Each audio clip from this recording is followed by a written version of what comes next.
Who am I? Tell me who I am. You're Oli Davis, but with a new hat. No, I'm my new favourite wrestler, Ricky Starks. He does that. Hello, I'm Oli Davis. I'm joined by Tempest because Luke Owen has failed the concussion protocol. Please, if you haven't already, hit the thumbs up button. Give us a subscribe. Leave your comments down below if you're watching the on-demand version with your thoughts on AEW Dynamite. And if you're watching us live, send in those OmegaChats to WrestleTalk.com/support. We'll talk about every single one with over $5 before the end of the show. But right now, we're opening with our new favorite wrestler. He's always been there. He's always been on the cusp. And there's a few times this year, like 3 times this year, where he's done similar promos. And it has been, yeah, you're my if you just do something next week, you're my new favorite wrestler. But either AEW has not followed up on it or just not had anything substantial after, for instance, the Hobbs feud for him to do. But now we had this segment and we know we're getting a World Championship main event next week at Winter is Coming. Ricky goddamn Starks, people. Ricky goddamn Starks. This man was cooking on this episode of Dynamite. We're going to get into the Battle Royal portion of all this in a moment when we get into the rest of the show. But this is the kind of promo that feels like a star-making performance. And we were saying there was a lot of talk about, MJF cutting a promo with Ricky Starks, and you kind of have to bring your game up. Like, Ricky Starks is an amazing promo as it is. But if you're going toe-to-toe with MJF in a promo duel, you kind of have to bring your A material. Yeah. And goddamn, did he ever. It was not just material, because, Jungle Boy has good material. Sure. Because Christian, I presume, helps him out with the promos. Here, say the meanest thing anyone could ever say about me. It's the delivery. Like, there was what... He did stumble. Like, there were 3 or 4 moments where he half said the wrong word before he immediately corrected himself. To other people, that would throw them off and they would lose their train of thought. For Ricky, it was just like, it almost added to the chaotic intensity, and he was talking so quickly. And I'm saying this is a very complimentary thing. Usually in wrestling, you want to actually slow down and not speak as quickly as your brain thinks it's going. But man, it was the intensity, it was the fire, and more than anything for me, it was the pace. Yeah. It's funny that you brought a lot of that up because I am currently going through and writing the list of every 5-star match this year. And you look at a match like the FTR Briscoes 2 out of 3 Falls match, and there are a few times in that match where they kind of lose themselves. It's not as finesse and the flow isn't quite there. And with somebody else, that could really derail a match. But if you've got 2 really gritty, hard-hitting teams like that, it doesn't affect the match. The same way that you can have someone like Ricky Starks kind of stumble over a word here and there, but if they've got the intensity and the flow and that pacing to the promo, it isn't a death sentence to the segment at all. This was such a good promo. Just such the intensity was there. He was able to really bring that next level of, again, not just material, not just saying the really good lines to MJF that would make the crowd pop, but feeling like the big star that everyone has wanted him to be. Ooh, I really like this presentation. Well, we'll go through what actually happened because I think we've just been talking about how much we like Ricky Starks for 4 minutes. So good. The show opened with the Casino Battle Royal for the... I always forget how this thing works. Well, it's different this year compared to years past, so that might have something to do with it. But you usually win it, and then the last 2 fight over the diamond ring. Right. But this year, the winner fights MJF. Yeah, this was a #1 contendership battle royal for the ring. And also kind of so let's just, if Ethan Page won, which he threatened to do last week, would he have then had a match with MJF earlier in the night? Ethan Page said he was going to do it afterwards, like cashing in Money in the Bank and getting his shot at the ring after the match. I don't think that's how it works. Anyway, I'm glad they've done it this way because Ricky Starks eventually wins, and by eliminating Ethan Page. So that feud has been steadily building for a month or so. And that means next week's World Championship match, because Starks also won the Championship Eliminator Tournament, is now for both the Diamond Ring and the title belt.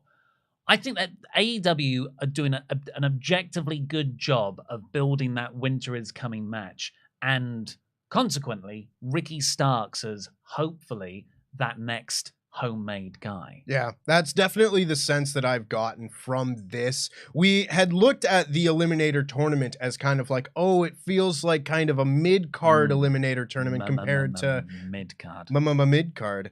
Compared to the last 2 years when it's like, well, Kenny Omega wins one, Bryan Danielson wins the other. You get that really big top-level contender to come right out for Winter is Coming. Maybe you get a title change, maybe you don't. Whereas this one felt like, you're probably not going to get a title change at Winter is Coming, but it should be a nice first feud for MJF. Whereas now it's like, no, they've really done an amazing job taking that win and building upon it with Ricky Starks, which is exactly what we've said we wanted them to do, and actually take this tournament and take this build to Winter is Coming and make it something. I watched this episode of Dynamite and I really felt like they had achieved something, like they got something out of this episode. They made progress. And that is one of the things I think they were really missing a lot of the time this year, where it felt like just good shows for the sake of good shows. This felt like we have taken a massive step forward with Ricky Starks. Yeah, because you've got the booking elements to this, where you're putting stipulation and stakes onto next week's match. You've been building a guy steadily.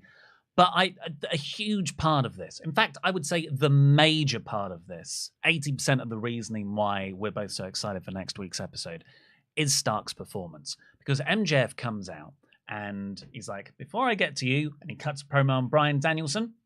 Love that detail. Yeah. Just the disrespect of like, no, I will interrupt you and then make you wait.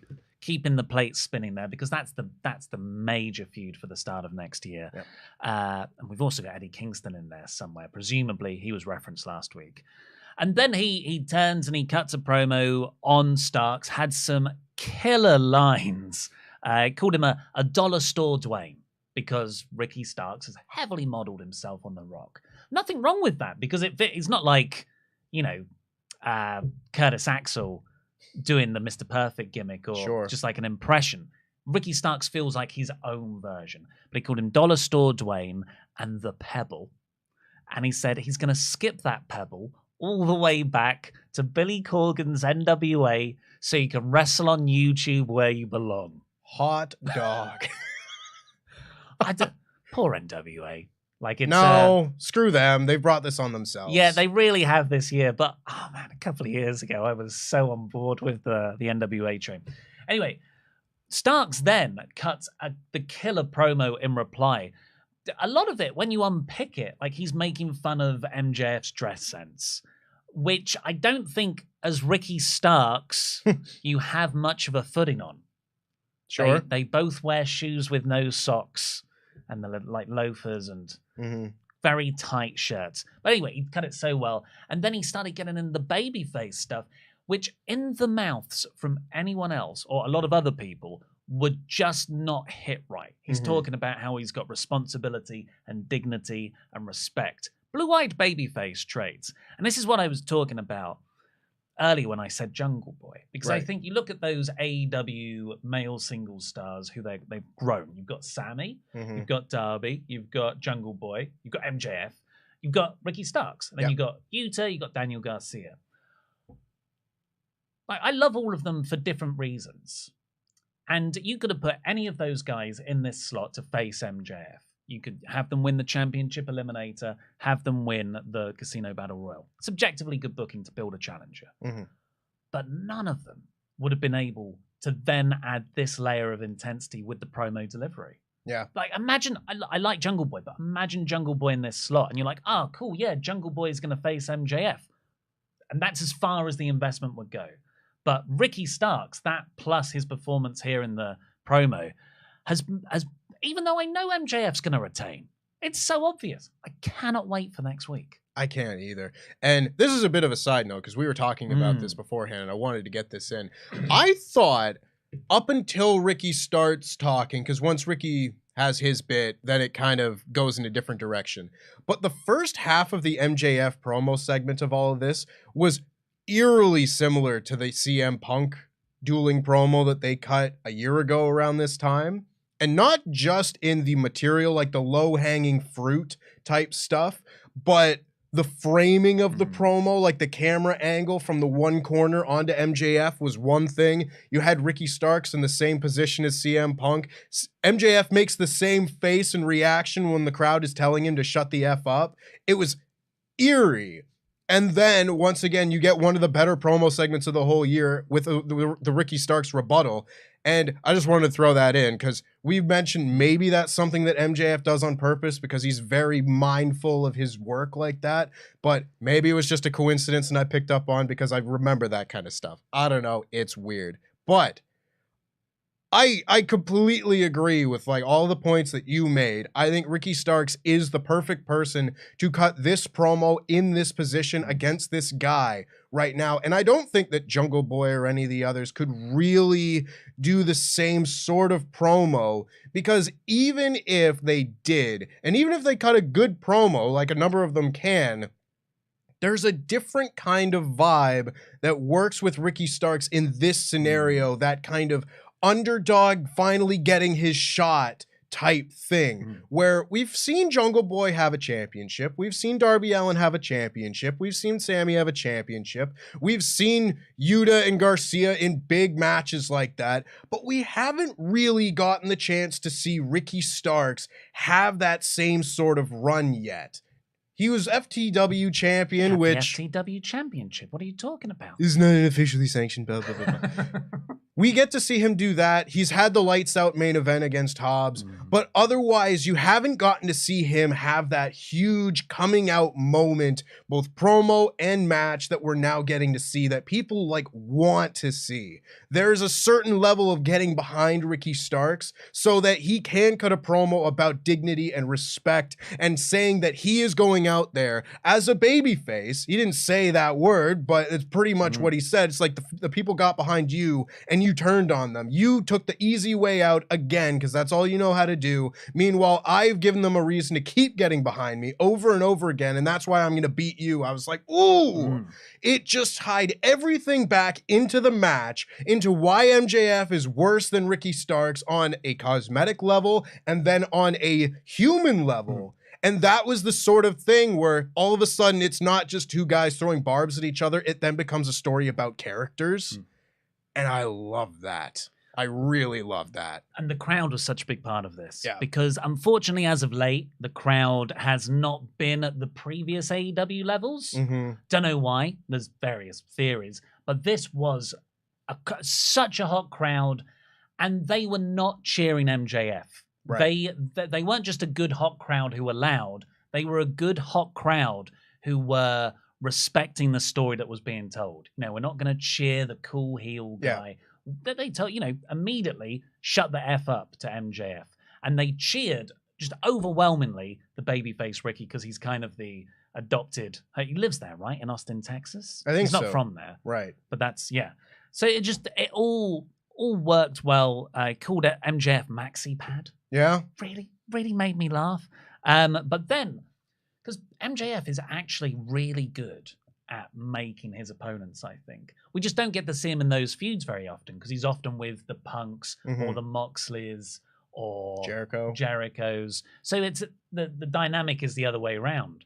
But whenever you see MJF feud with a Darby or here with not Garcia, here with the Starks, he actually gives them so much. He could probably easily just put in a few killer lines after Ricky's promo and undermine it. He's that talented, but he didn't. He kicked him in the balls, which is just such a petulant heel thing that makes me want to boo him. But then Starks speared him. And so Starks got to stand tall. And MJF, he's a good wrestler. He controls this. Made his shoes come off from the spear. Literally speared him out of his shoes. That is the level of the heel getting a receipt to build the babyface for the title match.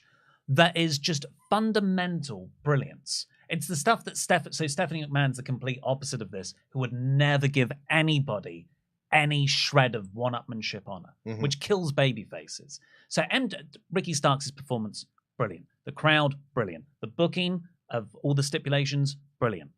But MJF, as a component in Ricky's rise here, is just equally as Valid. I completely agree, and I think it is so absolutely hilarious that MJF is calling this title reign the Reign of Terror and everything, because that, exactly what you just said, is the exact opposite of what Triple H's Reign of Terror was.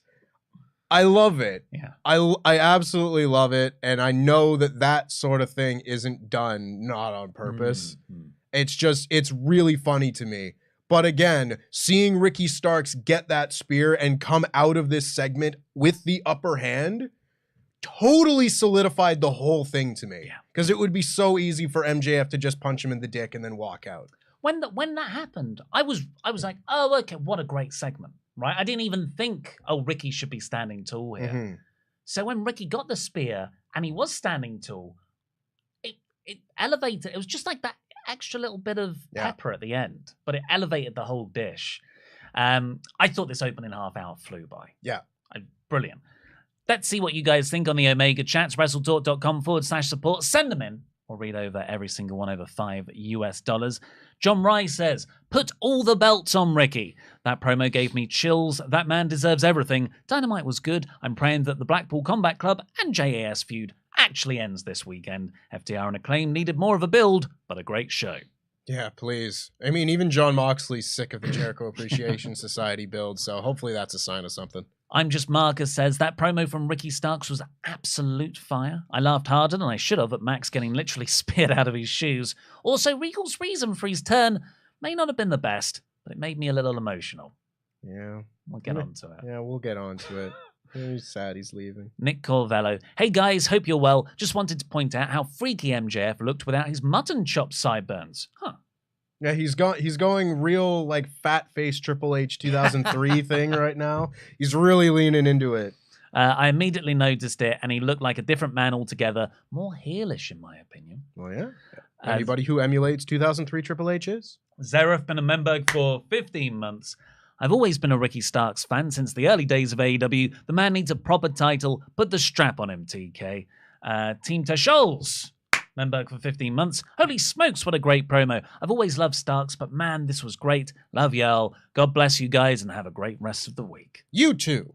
And finally for now, Casey Davis. First Omega Chat. The promo between Starks and MJF started really strong with some great lines, but it just kind of fizzled out at the end. I think it went just a little too long. Thanks for all you do. Well, we are allowed to disagree. Yeah. They didn't lose my attention at all through this whole thing. So. And it was only sort of MJF section, Ricky section, then hits. Yeah. I guess the overall from the start of the Casino Battle Royal to the end was 28 minutes. But yeah, like I thought it was very well laid out. Yeah. And we'll just do this one because it's from Mr. Kajili from the Raw stream. We missed it out. Now, but if fun, I'm hyper-cullinated about this. Inverifitic or even compunctious to wish Pete well on his future endeavors. If you've seen the dictionary episode of Blackadder, you know what I'm doing. Well, I've seen all of Blackadder. I have no idea. I cannot remember what this reference is. And P.S. Alexa is a star and will hit her sister Abigail next week. Ooh. Bold prediction. Wyatt Six stuff. Let's go to the start of the show, which is the same segment that we opened on, the Casino Battle Royal. I thought this was a very good Battle Royal. Okay. Like, it wasn't the best Battle Royal I've seen this year. I think that's still the Royal Rampage. But I think for the most part, AEW tends to do a pretty good job laying out spots within a Battle Royal. Yeah. Whereas a lot of the time it can just be like, we'll all just punch and kick each other and then we'll get down to 4 and then we'll do the spots that matter. Whereas here you can kind of sprinkle them throughout a Battle Royal like this. I thought it was good. Yeah, it was. You're right. It had a good level of spots and there was always a story going on. I can see a lot of stuff that happened in this match to set up future stories, which we'll get into. My problem was I wasn't into any of the stories. That's fair. I think the one that gave me the most pleasure was probably the Dalton Castle stuff. Yeah. And I love Dalton Castle. But that's not really a story. That was just a spot. But that was a brilliant spot. Brian Cage punches Dalton off the ring apron, caught by the boys. Boys help him back up. do it once more and again, and then the boys walking round. I thought, just call an audible here. Let him get back in the ring and eliminate Cage. But Cage then like hit him so hard he collapsed on the boys. Yeah. Dalton Castle, he's had like what, 3 appearances on AEW? Had the Jericho match. It's the Jericho match. He did the Jericho promo to set up the Jericho match on the Rampage. That was excellent. And he had his Jonathan Gresham match previous to that. I don't know if he's wrestled any more than that in AEW. I would say he's done stuff on Dark, but he's so good. Because it was Battle of the Belts, right, for Gresham? Yeah. So this spot and the Jericho stuff, that is 100% for me in just terms of getting over with the crowd. Hopefully, obviously, there's some Ring of Honor stuff going on. Tony Khan has said in his media interview that after Final Battle this weekend, we're going to start seeing less of Ring of Honor on AEW TV, so we can focus more on AEW, which is just music to my ears. But hopefully that doesn't mean Dalton goes away, because I think of all these guys, like, how can you, no offense to anyone, but how can you push Gates of Agony, The Kingdom, a bunch of others, when Dalton Castle is right there? Yeah. He sat where you're sitting. Yeah, right here. He is, if he was on TV like every week or whatever, he would absolutely win like the most charismatic award in The Observer. Like, he is electric. Everything that he does gets over. Oh, he's fantastic. He was my favorite part of this match. Just the other stories, we'll skip through them. Orange Cassidy set up something with Kip Sabian. Cassidy didn't get an entrance. The only people that got entrances were Starks, obviously. Wonder who's winning. That was obvious last week, though. Jungle Boy and Dustin Rhodes, Dustin Runnels, because he's back from injury. Going to have a retirement year next year. But people like Orange Cassidy, Matt Hardy, Brian Cage. I mean, Orange Cassidy surprises me probably the most, considering he's a champion and all that. And he's got the Big Bucks entrance music. Maybe that's why. But yeah, Kip Sabian was eliminated by him. So Kip later said, I'm not going to face you on Rampage. You'll have to face someone of my choosing. Miro? No, I've heard who this is. Of course, because they've already filmed Rampage. Yeah. I think I know. I didn't put 2 and 2 together. Yeah. That's... I mean, I think it'd probably be a good match, but I'm ready for Miro to be back. This probably isn't Miro's like ready for Miro. Yeah, Miro's ready for Miro, but it's probably not the spot for Miro because he's in this match. He's probably going to win, but regardless, book Miro. Yeah. Just put him in matches. Before we move on from Kip Sabian, Dan Layton? He's his evil twin. Or it's just Dan? Oh, yes. He's not here today. I hadn't put that together. You just get some dark eyeliner on him, and it is Dan. We got the Dalton Castle bit. The main, what was the other stuff? Jungle Boy got a great elimination spot on Lee Moriarty. Just like he jumped over the top rope, hit a Hurricane Rana on Moriarty, but then Morrissey like eliminated Jungle Boy. Morrissey not in the match. Oh no, boo. But it's just like, yeah. And then he killed him. Yeah, he freaking did, didn't he? He sure did. Choke slam on the apron, but sort of on the neck. Yeah. Could have killed him. Listen, I don't want to say that anybody's an unsafe worker, but after watching that, I would refuse to wrestle W. Morrissey.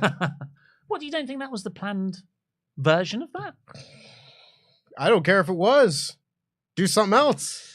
Yeah. Jesus Christ. A lot of this stuff, look, and this is why I'm sort of down on the stories, the substance of this match. The spots were fine, but the substance is effectively the Firm. Yeah. Which is the Lee Moriarty feud with Jungle Boy, which will probably spin off in W. Morrissey. I don't care. And Matt Hardy is with the Firm.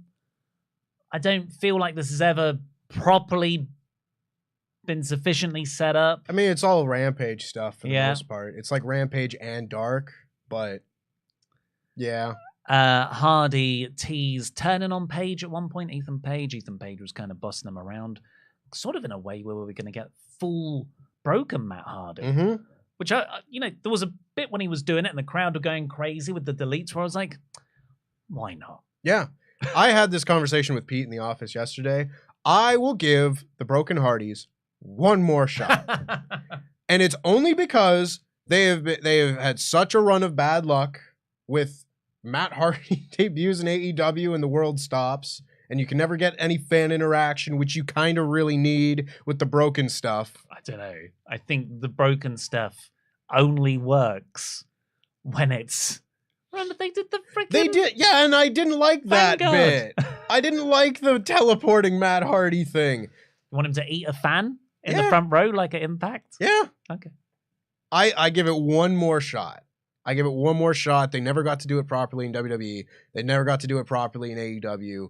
Whenever Jeff's back, you just have him like Matt Hardy. You could do my idea from earlier in the year, which I still maintain is a better idea than what they did, where the Hardy family office turned on Matt Hardy, and they should have just like walked out. Matt Hardy's up against the ropes, looking at the stage, and then the lights go out.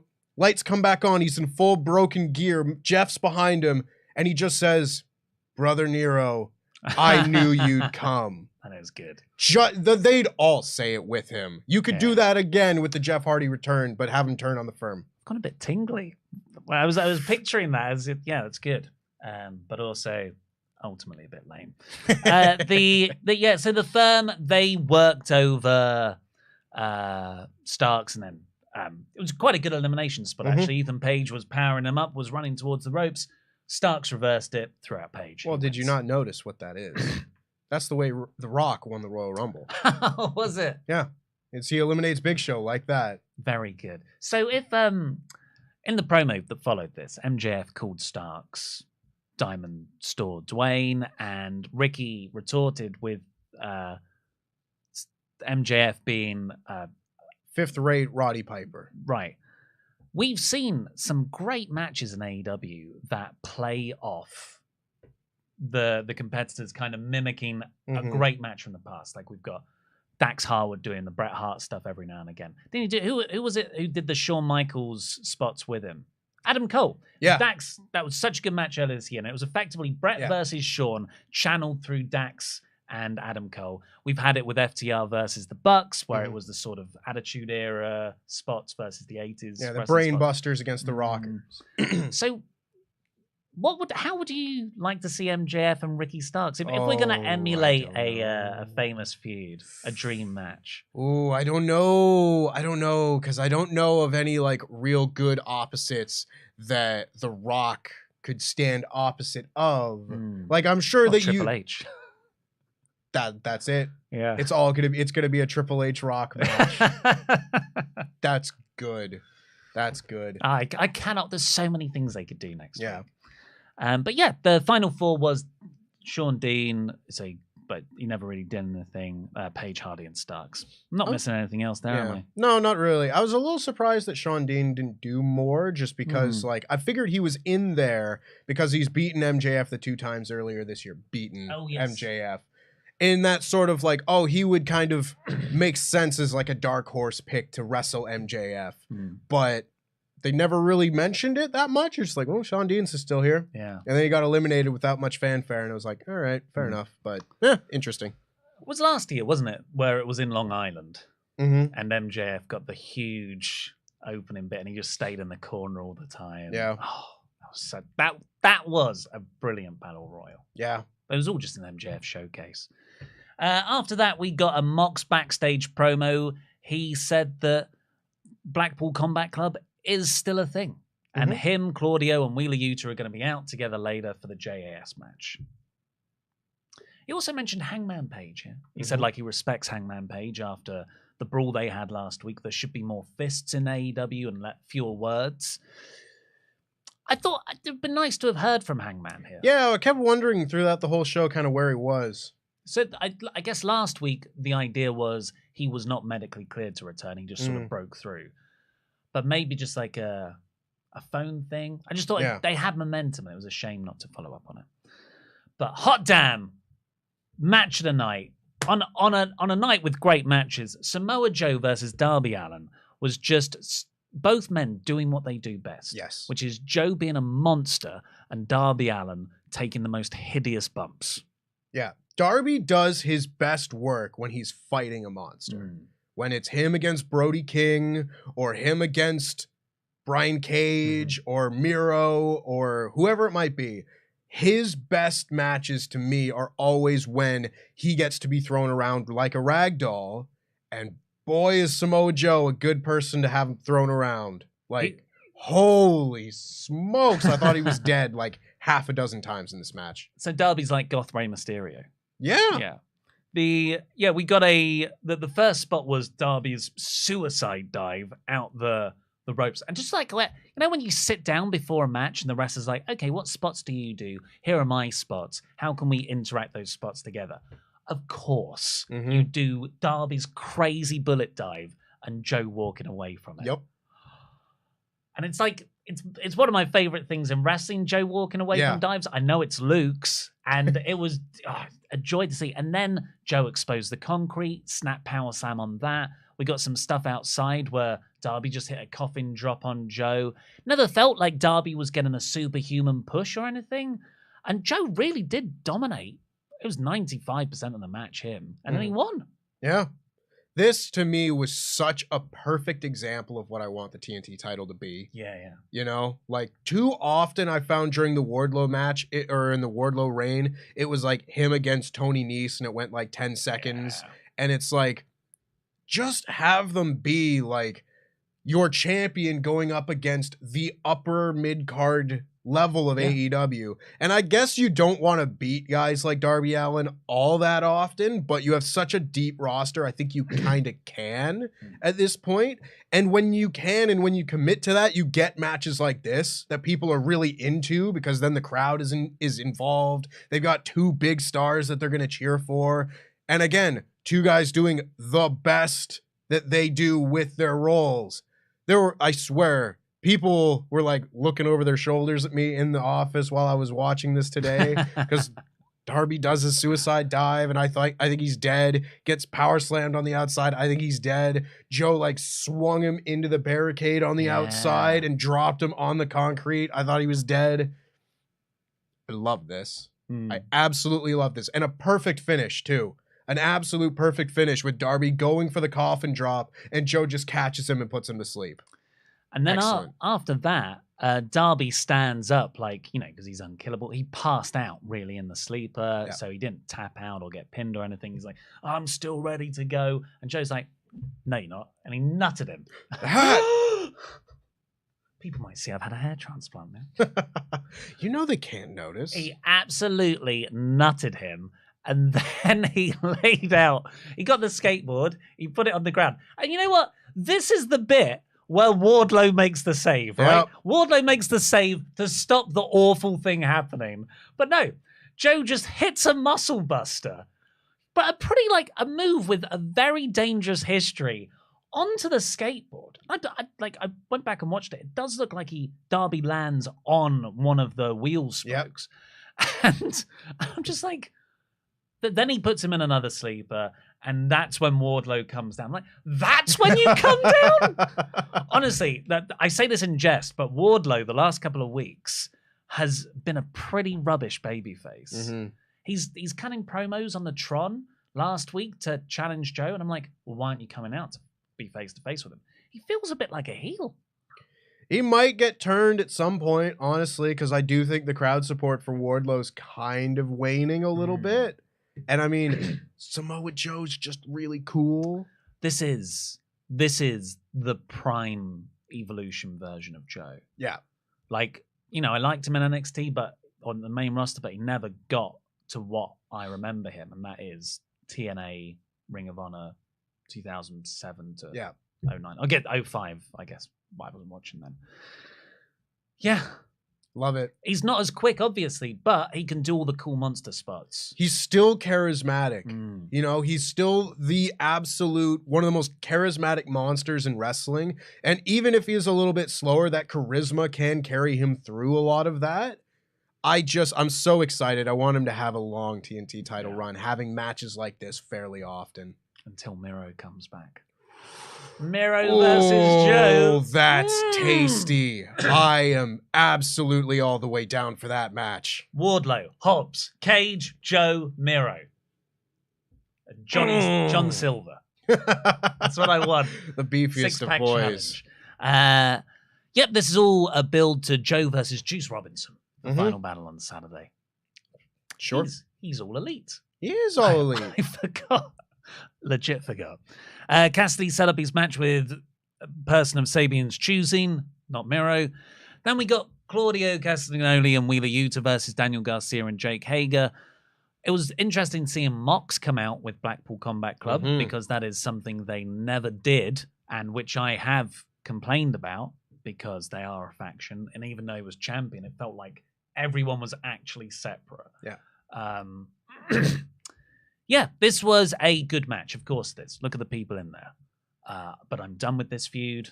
It's the level of people who have sat on the sidelines in AEW this year, and we have had so much time devoted to various iterations of JAS versus Blackpool Combat Club, will go down as one of the biggest slights in AEW this year. I think so. When you think about what the Blackpool Combat Club was kind of set up to be, I was like, oh yeah, Jericho Appreciation Society, great first rivalry for them to have because, you know, wrestlers and sports entertainers, that's a good opposite for them.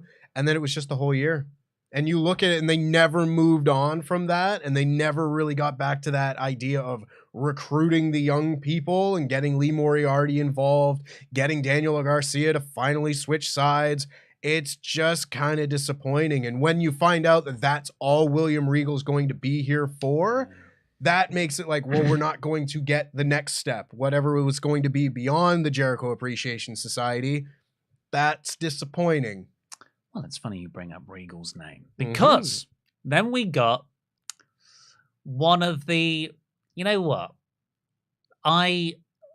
It's like watching someone I love, like a very good friend, trying to bull S-word their way out of a predicament. And I'm like, yeah, mate, what have you done to yourself? But of course I'm here for you.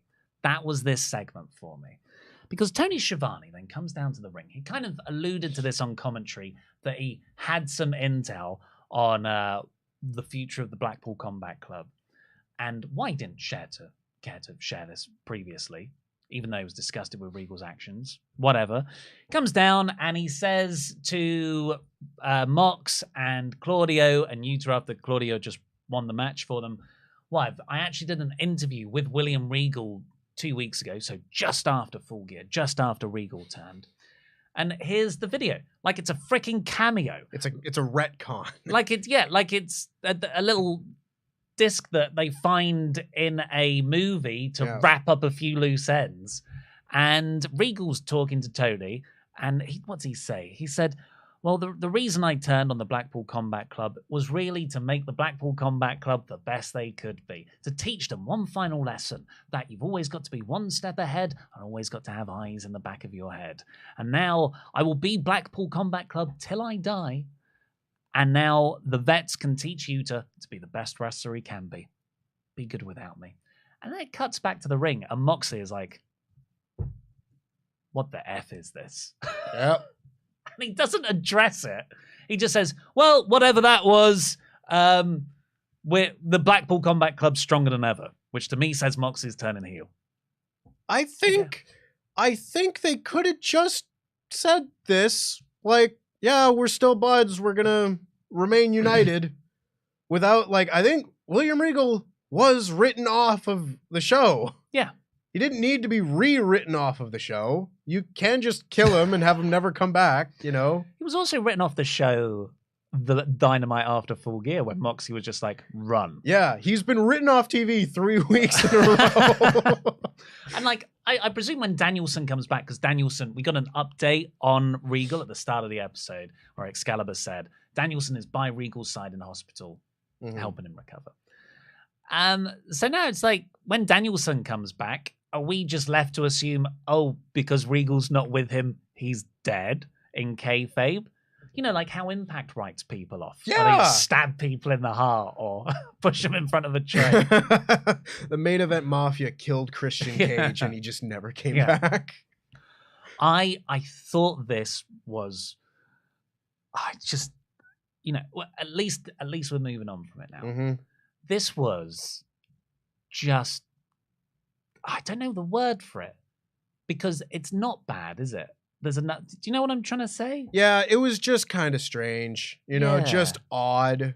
I don't know what word exactly I would use, like unfortunate maybe. Yeah, unfortunate's a good one.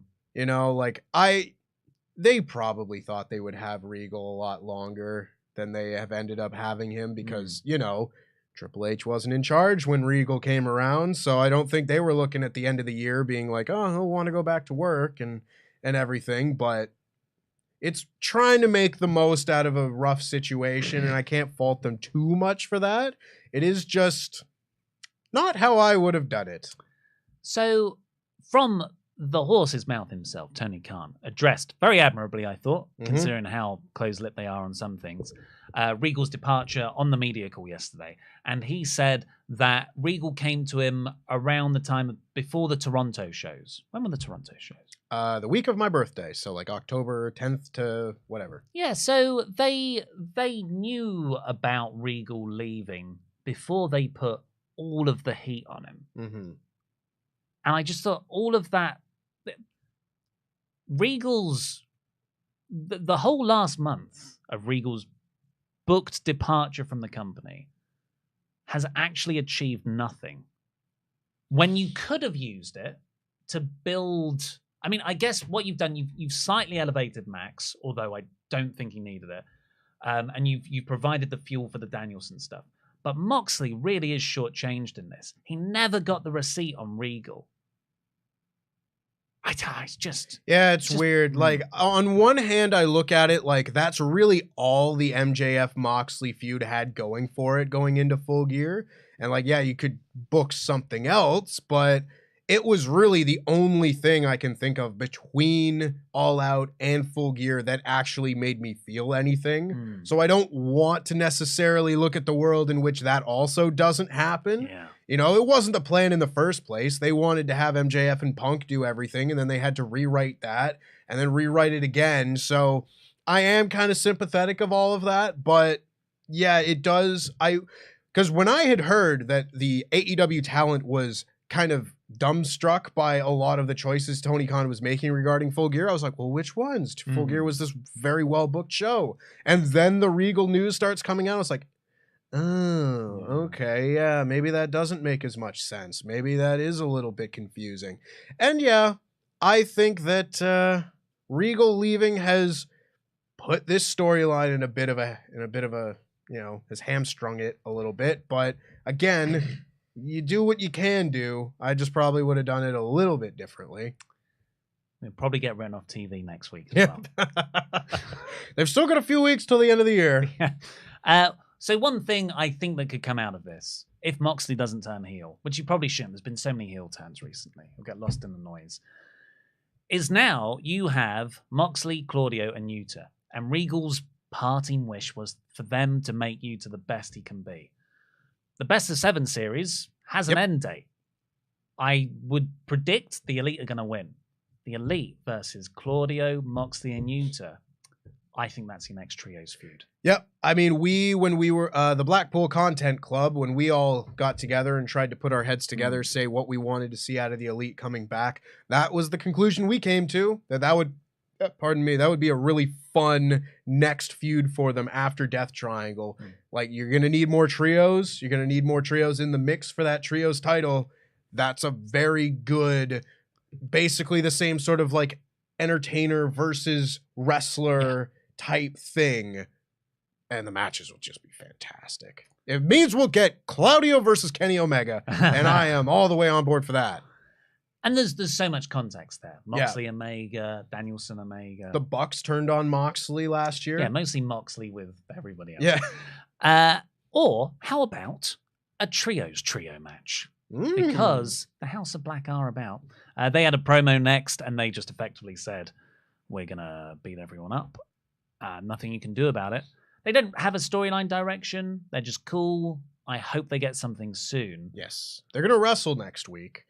And that's more than they got most weeks on Dynamite, so I'm happy with that. Like, all I've wanted out of the House of Black is just more matches. Just have them wrestle more often and do less 2-minute backstage vignettes. And this will scratch that itch. Jamie Hayter sat down with Tony Schiavone as a proper sit-down interview. It's weird to hear her speak. Mm-hmm. Because she never speaks, and I forget sometimes that she is very English. She's got not royal pronunciation or Queen's English, but she has a very suburban English accent. You all sound the same to me, I'm not gonna lie. But she said whoever wins the Wave Championship? It's like the Regina de Wave, D-Wave, something like that, yeah.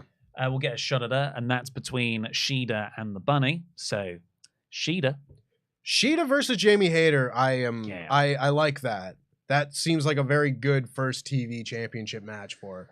Unfortunately, we got Jade Cargill and the Baddies next versus Sky Blue, Kiera Hogan, and Madison Rayne. This was, it's not an amateurish match. It's like a fine match. It frustrates me, though, that everyone is here effectively to build Jade Cargill.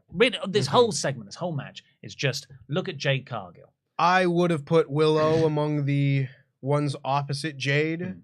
Didn't have to win necessarily, but at least set something up there, stir the pot a little bit, yeah. Jade Cargill is so protected that AEW have booked themselves into a corner where she cannot interact with any credible opponents. I know Athena, I know Willow Nightingale, but what about, Britt Baker, Saraya, Shida, like all these people who are actually in the AEW women's division. The TBS championship is completely separate from anything AEW women's championship. And in some ways, I think that's good. In other ways, I do think that puts them in a bit of a corner. Well, it's effectively the FTW championship. I feel like it's Jade's belt. It's a prop. It doesn't do anything. And this feud doesn't do anything. This whole idea that it's set up from Kiera Hogan because she was fired from the Baddies a couple of weeks ago. And this was like her story in this match. She got tagged in. She went for Cargill. And then Cargill beat her up. And she tagged out as quickly as she could. And Rayne got pinned. That's not a babyface revenge story. Right. This is just, I thought this was rubbish. Yeah, it was kind of the low point of the show. I really like Kiera Hogan and Sky Blue for that matter. I would like to see both of them kind of get the opportunity to do more, but this wasn't the match that was going to allow them to do that. I have said for a long time that I like when they do these type of matches, like do women's trios matches, because it gets more people on the show and just gets more familiar faces for a more casual audience. But you do kind of need to do more in the matches than what they did here. The people were into Jade, at the very least. Like, there was a better response in this match than we've seen in other women's matches recently. And I think that just does go back to this being a hotter crowd than usual. Yeah. So, yeah. I just, like, if you look at the women's division, Toni Storm, Britt Baker, Jamie Hayter, Shida, it's Chuck Rio in there, Saraya, Athena, Willow Nightingale. That's 8 people who were properly in the mix of the title. No one had a match from that on this show. You only really get 15 minutes a week on Dynamite to do that. Let's say half an hour on Rampage. No, 15 minutes on Rampage. Why are they focusing on this? It's something to tide them over between now and Revolution. Like, I'm sure they'll build to a Kiera Hogan match, but there's no part of me that thinks Kiera Hogan's going to win that match. Yeah. Yeah, it's the whole thing with Jade's reign, right? Like, the only time I really thought someone might beat her was when it was Athena, and that match was so short. I was like, all right, I'll forget about that ever again. Maybe if Chris Statlander was still here, they were kind of building towards that direction, but can't do that with her hurt. Yeah, I don't know. I would do things differently, but building up Jade is not the worst thing in the world. I just like to build other people up alongside her so we have more credible challengers, but... Like an old Bow Wow. Yep. Tony was talking to Saraya, and Britt Baker gave Saraya some tickets to watch her and Jamie Hayter have a tag match. This is very peculiar. Well, this is... At least Twitter has taken it the way, because this is Jamie Hayter and Britt Baker against Saraya and somebody. Oh, is this the AJ Lee theory? No. Oh. This is the Sasha Banks theory. Oh. That would be surprising. It sure would, because it's in January, and supposedly the Sasha Banks deal and non-compete and whatever would be up in January. I don't know, but building up a mystery opponent for a month would lead me to believe that'll be a big mystery opponent. It's going to be Mercedes Martinez. Yeah. It'll be a You're right, Mercedes. Hey, nicely done. Also nicely done. Excalibur running through 3 different shows' cards in one continuous breath. He doesn't get paid enough. Magnificent. One of them being Mox versus Takeshita for Rampage. Too bad. We stopped Lovely. reviewing that show because I'll go out of my way to see that one. And the main event was FTR versus the Acclaimed. Fantastic match. Particularly the last 2/3. Mm-hmm. I think the last 2/3 were excellent. The final third was brilliant. Just, there were so many double team moves that were going to get hit, but then the last moment, the other team member would push the opposing team member out of the way. Just the way FTR, and I don't know how much the Acclaimed have a hand in this, but this to me is FTR all over. Very much, yes. The way they continually find to riff on match structures and their own moves, they are craftsman-like in approaching it. Absolutely. I have recently watched the 2 FTR Briscoes matches, and their fingerprints are all over it in that exact sense of just communicating with each other in the ring in a realistic showmanship manner of like, Cash, do this. Cash, we're going to set up the big rig. Cash, push him. Do something like that. Like when one's getting set up for the other move, he's calling out to the other one. And it's not in a calling spots kind of way. It is in a strategic manner. And again, they're very good at thinking about the moves that they do and that their opponents do. And how can we then, it's very Bret Hart-esque. Like this is very much a Bret Hart type of thing of you think that you're going to throw a right, but then you throw a left. You set up what the crowd is going to expect and then think of the different ways that you can turn that in a different direction.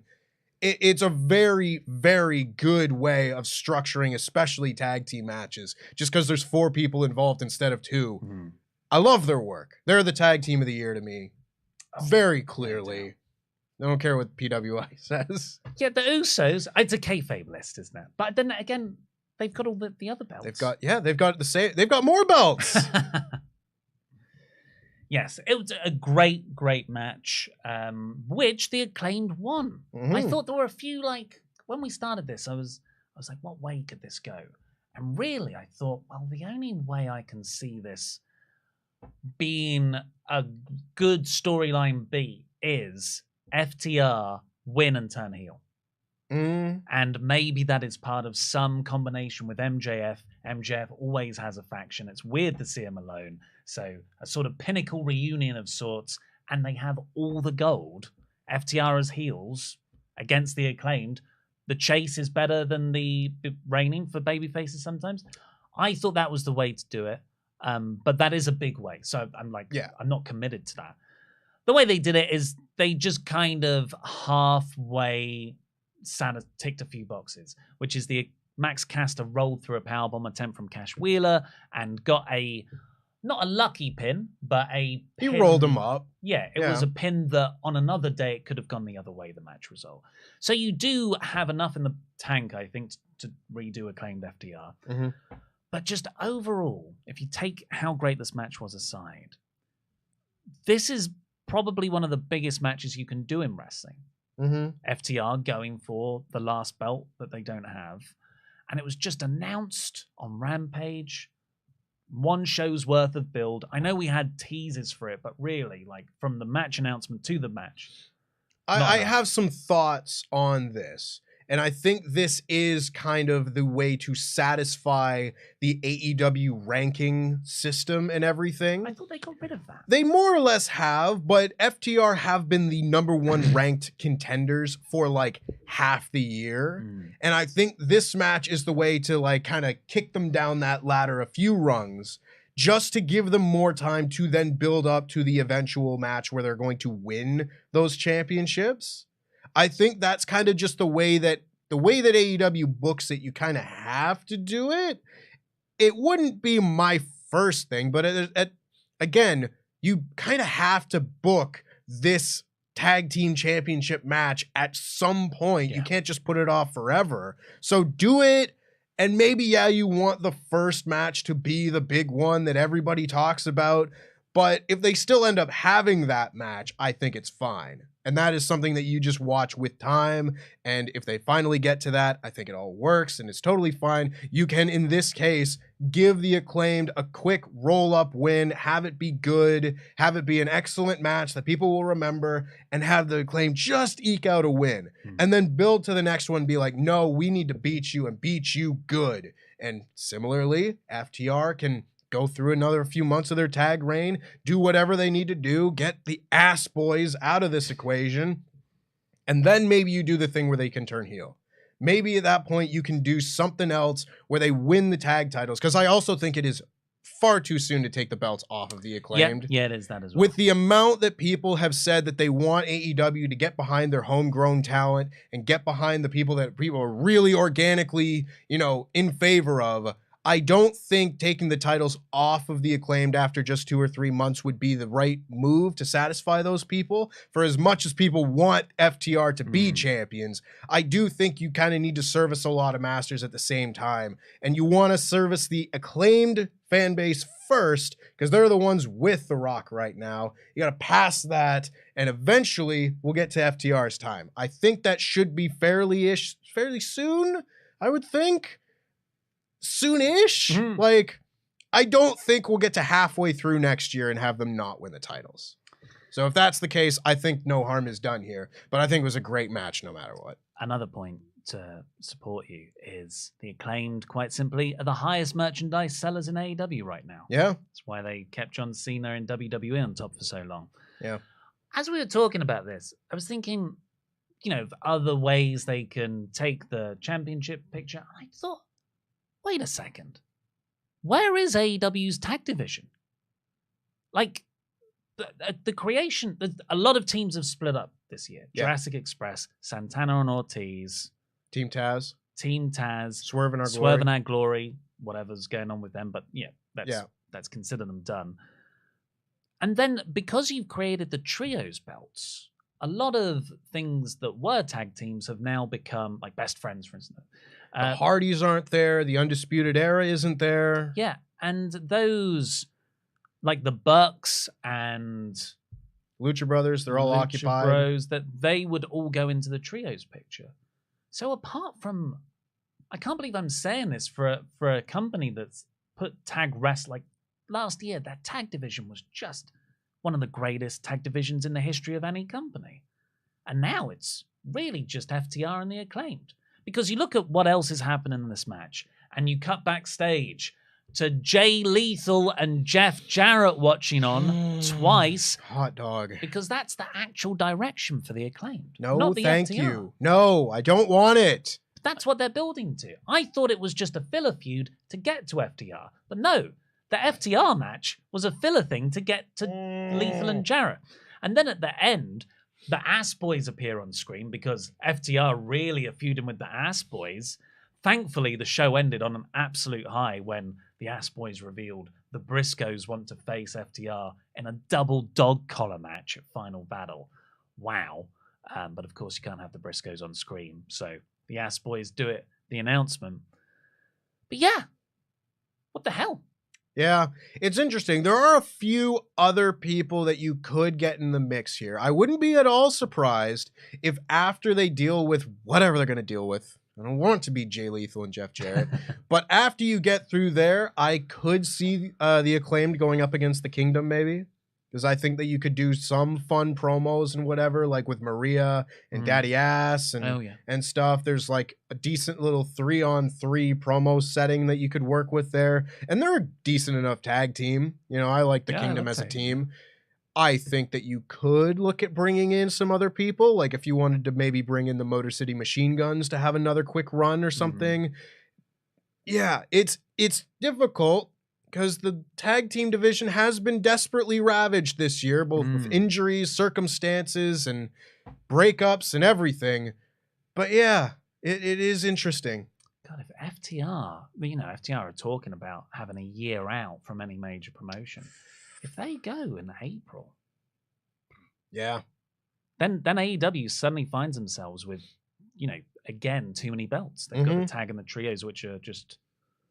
Honestly, at this point, I would try and pull the rabbit out of my hat in every sense possible. Like put SCU back together, maybe. Like maybe not. Yeah, it was. You know, they said, "Oh, we'll never team up together again," but like you need teams. Just like do something. At least do like Kazarian and Scorpio Sky back together again. They never said that they were broken up forever. Overall, though, I thought this was a very good episode. Just some questionable booking decisions, as has been the thing of late. The Regal tying up the women's division and the reasoning for the tag match. But my God, the opening 45 minutes of this show with the Battle Royal, the Starks promo, the Joe Allen match, excellent. So 80% for me. I'll be honest, and maybe this is just influenced by the last few months of AEW. I give this a 5 out of 5. Wow. The main event, the Joe Darby match, the the MJF Starks promo and the Battle Royal, all those things together, it's like I can forgive a kind of cold women's trios match and a slightly wonky William Regal promo. The top things on this show were some of the best things I've seen on Dynamite in a very, very long time. Well, let us know your thoughts at WrestleTalk.com/support because we'll be reading out all of those Omega chats very shortly. But first, a big thank you to our wonderful Pledgehammers on Patreon. He's no jackass, Dano. Hang on. Music. He's no jackass, Dano. Woo! Yeah. I still do the thing. What day is it? I wasn't prepared. The Mile High Marvel, Denver Peters. Yeah. The Venerable, Jesse Venable. Yeah. The Cleaner, Kenny Sharp. Yeah. Because Kevin Stone Con said so. Yeah. The British Bulldog, Philip Boy J. Smith Jr. Yeah. WrestleTalk's personal ring announcer, Rodrigo Benitez. Yeah. Ronald Coleman, baby. Yeah. He can last Sean for longer than you in the ring. Yeah. Starbucks, Stephen Costa. Yeah. Shield Maiden, the Zornese. And finally, Will the MS Warrior Stewart. Yeah. Please go over to patreon.com/WrestleTalk. You can get your own shout-outs by going over to that and loads of exclusive WrestleTalk content. Also, I forgot to do this on Saturday, but I want to give a personal shout-out to Holly and Cal for making my week very, very nice, even though there weren't the best circumstances. So shout out to Holly and Cal. Whoa. Are they Patreons? Yeah, you don't know that they're not. Holly's got to be a Patreon. And also, because if you are on our Patreon, it is Fan Quizzlemania tonight, hosted by Randy Andy Datson, with special guest Sullivan Bo Brown. Fan Quizzlemania is, of course, Quizzlemania, where you participate against your fellow wrestling fans, WrestleTalk fans. It's sort of quickest answers wins. It's very a Kahoot quiz, so you got to test your mind and test your speed, because the faster your answers go in, the more points that you get. Got to get the right answers, of course, but whoever gets the most right answers gets one of these. Oh, it's beautiful. Get one of these. You'll have more than we have because I lost this. I'm not the Quizzlemania champion anymore, but you can be Quizzlemania champion. Sign up today, patreon.com/WrestleTalk, and you too can compete at Fan Quizzlemania. It's pretty. It's pretty. These Omega chats. Danny G says, "Hi guys, controversial take here, but the Ricky promo left me cold. I like him and want him to do well, but it felt rehearsed and a little forced. Glad the segment didn't end with the dick kick though. That really would have killed him." Oh, well. Again, to each their own. I didn't think this sounded rehearsed at all. That Rye Guy. Haven't watched AEW weekly programming for a while. I must say, Tony Schiavone and Taz have a level of chemistry I haven't seen since Adam Blompier and Denise Salcedo. Oh, I totally disagree. I love my favorite bits of the show are when they go to picture in picture and Taz is just riffing with the commentators.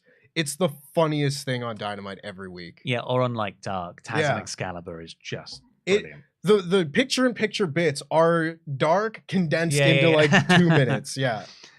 John Rye, me. I'm not going to watch Final Battle. I spent too much money in wrestling this year. Just going to save my money and buy holiday gifts. Plus, nothing going on that interests me at the pay-per-view. Tag team dog collar match. Oh, damn it, Tony. Take all my money. Yeah, what a match. It certainly has made me more excited for this pay-per-view. I thought it was going to be a ladder war.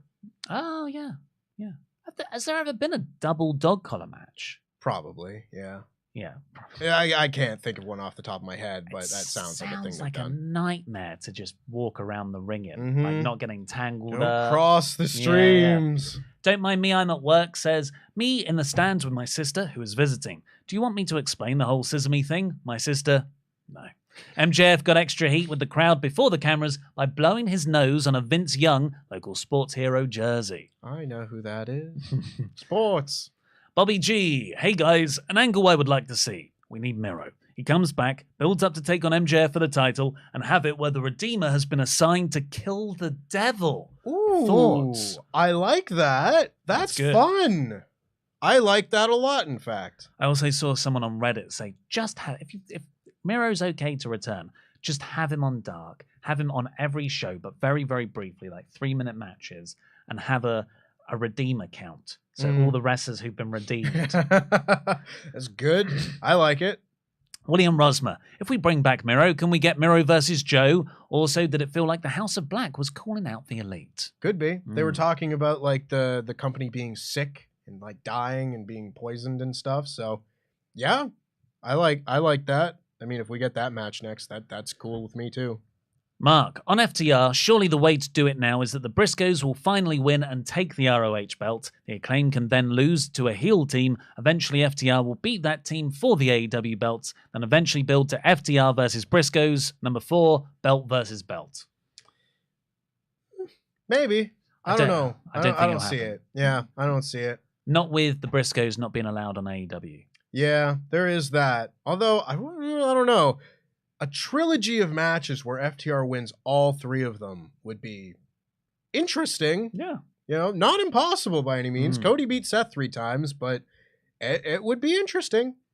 Joe Strikes, late post. I'm not a fan of Best of Anything series as opposed to having the story determine more matches will happen. Also loved Oli's video WWE is screwing with AEW. My main concern with AEW is Tony Khan's answer to everything is my daddy has more money than you. I think that's a little bit unfair on Tony Khan. I think his answer to everything is more Tony Khan. He seems like he's got a delegation and focus issue. Yeah. I also, I mean, everybody is entitled to their own opinion, but the being in an opposition of the best of whatever series, as opposed to having the story determine more matches will happen, I think you can have both. Yeah, I think the best of is just like it's a different framing for a different story because it's a lot more sports based. Where if you know that you're going to have 7 matches, or there's a possibility to go 7 matches, a team that is going to be up 3-0 or 2-1 or whatever will wrestle differently than the team that is down 3-0, and that just leads for more possibilities in matches where one team's desperate and the other team's cocky or whatever it might be. I think you can have both. Charles Berg. Well, unfortunately, my recording of AEW was corrupted, and I have just a frozen image of Raj from The Big Bang Theory. Oh, no. So no Starks promo for me, but in good news, I'll be sending my calendar to you guys either today or tomorrow. I hope you like it. Of course, Charles Berg is it the calendar of dogs? Charles has? I bet it is. Charles always has dog. So yeah. you and Adam and Terry will be very happy with that in the office. York Master 53, Oli Davis. May I get an update on the book you were/are writing? I said I was going to release a book finally this year. Yeah. I've legit written 2. And 1 isn't good enough. But the other one is on draft 8. Ooh. It's I think it's very, very close to being done. I think I can get it out the week after Christmas and before New Year's. That's what I'm aiming for. It just needs finessing. I've never gotten this far with a book before, so I don't know what needs doing.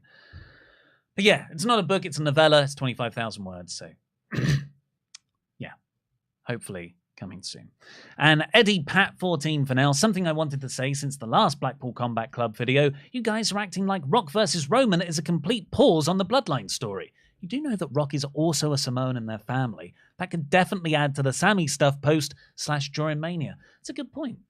It is a good point. And it is something that I haven't wanted to skirt away from at all because, like, yeah, the Bloodline story has been very good. But for me personally, the more interesting side of the Blackpool, or of you said Blackpool Combat Club is Blackpool Content Club. Sorry. what I find a lot more interesting right now is the Roman Sammy stuff as opposed to like the Roman and his family stuff. And yeah, it is all kind of the same thing, but I know which one of those matches I personally will want to see more. And that's me. But I'm very hopeful that they can work all of that into great storyline stuff because again, the Bloodline story has been fantastic when that's the story they've been telling. Yeah. Well, that's all we've got time for today. Thank you ever so much for joining us and for all your wonderful Omega chats. If you haven't already, please hit the subscribe button. Go over and watch our WrestleTalk news video from today with loads of news from the Tony Khan press conference, including the stipulations he put on William Regal leaving the company for WWE. But for now, I've been Oli Davis. This has been Tempest. Jam that jam. Oh, that's my Press job. the button.